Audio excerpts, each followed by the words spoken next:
Sir जब wife चली जाती है किसी की तो लोग कहते हैं कि सेक्शन 9 का आप केस कर दीजिए, लेकिन आप वही चीज बार बार ये बोलते हैं कि सेक्शन 9 का केस नहीं करना है, नहीं करना है। ऐसा क्यों? क्योंकि जबकि सब कहते हैं कि सेक्शन 9 ठीक है हमारे लिए, लेकिन आप मना करते हैं, क्या रीजन है ऐसा?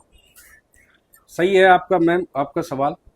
दोस्तों पहले आपकी जानकारी के लिए मैं बताना चाहता हूँ, अगर किसी की वाइफ घर छोड़कर चली जाती है तो वह किसी से एडवाइस लेता है तो उसको सलाह देते हैं कि आप सेक्शन 9 का केस फाइल कर दें कोर्ट में जाके और आपकी वाइफ आपके पास आ जाएगी।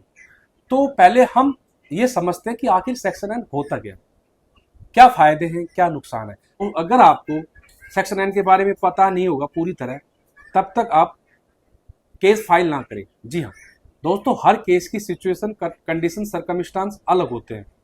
मैं इसलिए मना करता हूं, सेक्शन 9 के फायदे भी हैं और नुकसान भी है। फायदे कम होते हैं, नुकसान ज्यादा होते हैं। पहले हम समझते हैं आखिर सेक्शन 9 होता क्या है। What is section 9? सेक्शन 9 का मतलब होता है restitution of conjugal rights, RCR, restitution of conjugal rights, दाम्पत्य अधिकारों का पुनर्स्थापन। जब वाइफ अपने पति का घर छोड़कर चली जाती है बिना कोई रीजन के, जी हाँ विदाउट सॉलिड रीजन के, वह अपने पति का घर छोड़कर चली जाती है, तब हस्बैंड के पास एक लीगल रेमेडी बचती है कि वह सेक्शन 9 का केस फाइल करे। जी हाँ, लेकिन सेक्शन 9 का फाइल करने से पहले हमें सेक्शन 9 के फायदे और नुकसान पता होना चाहिए।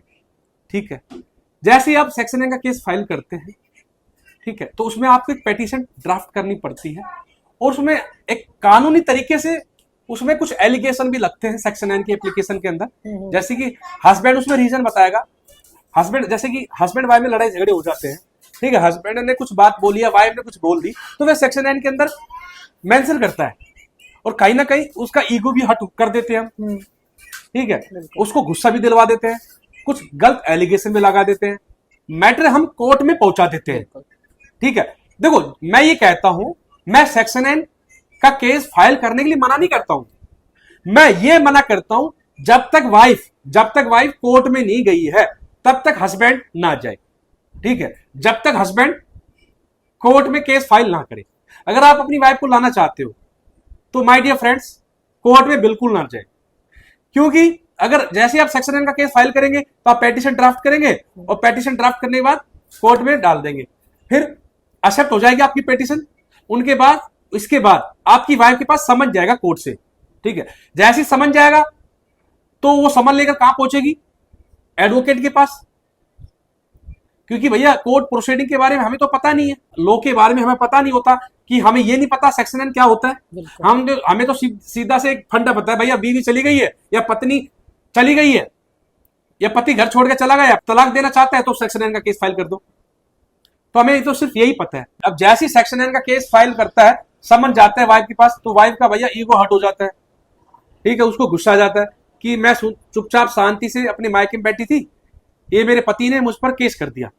तो वह समन लेकर जाती है वकील के पास और उसको कहती है कि ऐसा तरीका बताओ कि मेरा पति मुझसे डर जाए, केस फाइल किया उसने वापस कर ले, ठीक है, और वो झुक जाए और या मुझे तलाक दे दे। मतलब वो गुस्से में आ जाती है। हाँ, गुस्से तो में उस प्रकार से वह एलिगेशन लगाती है और कहती है, सजेशन लेती है, लेकिन एडवोकेट भी सजेशन देगा क्योंकि भैया उसका प्रोफेशन है, हर इंसान का प्रोफेशन है। अगर वो वाइफ गई है तो अपनी लीगल रेमेडी के लिए गई है, तो वकील का भी पैसा है कि भैया उसको लीगल रेमेडी दे, उसको गाइडेंस दे, लेकिन उसको प्रॉपर गाइडेंस दे। वाइफ को कहते हैं भैया तेरे हस्बैंड ने केस फाइल कर दे, तेरे को बुलाया है, अगर तू कोर्ट से जाएगी तो तेरे साथ ये प्रॉब्लम हो सकती है, तो एक काम कर, सारे लीगल राइट जो लॉ है महिलाओं के फेवर में है, तो ये केस फाइल कर। ठीक है, तेरा पति गिड़गिड़ाएगा, हाथ पैर जोड़ेगा, मेंटेनेंस भी ऑर्डर हो जाएगा तेरे फेवर में, तेरा पति खुद लेने आएगा तेरे को। अब कुछ तो गुस्सा था ही उसके अंदर, और फ्रस्ट्रेशन थी, एंजाइटी थी, रिवेंज की भावना थी, और कुछ भैया वकील भर देते हैं, कुछ उसके रिश्तेदार, पड़ोसी, दोस्त, माँ बाप, कि भैया ये इस पति ने कोर्ट में पहुंचाया हमें, तो हम भी इसको कोर्ट में पहुंचाएंगे। सेक्शन 9 केस फाइल करता है, जैसे हस्बैंड, वाइफ करेगी 498A, 406 maintenance, domestic violence, dowry act, सारे पैकेज ठोक देगी उस पर। अब उसको दो एडवोकेट हायर करना पड़ेगा। अब सपोज दैट वाइफ तो गुड़गांव में रहती है और हस्बैंड रहता है पंजाब में। अब पंजाब में उसने सेक्शन 9 का केस फाइल किया हस्बैंड ने, वाइफ रहती है गुड़गांव में, तो वह ट्रांसफर भी करवा लेगी। वो पेटिशन ट्रांसफर करवा लेगी।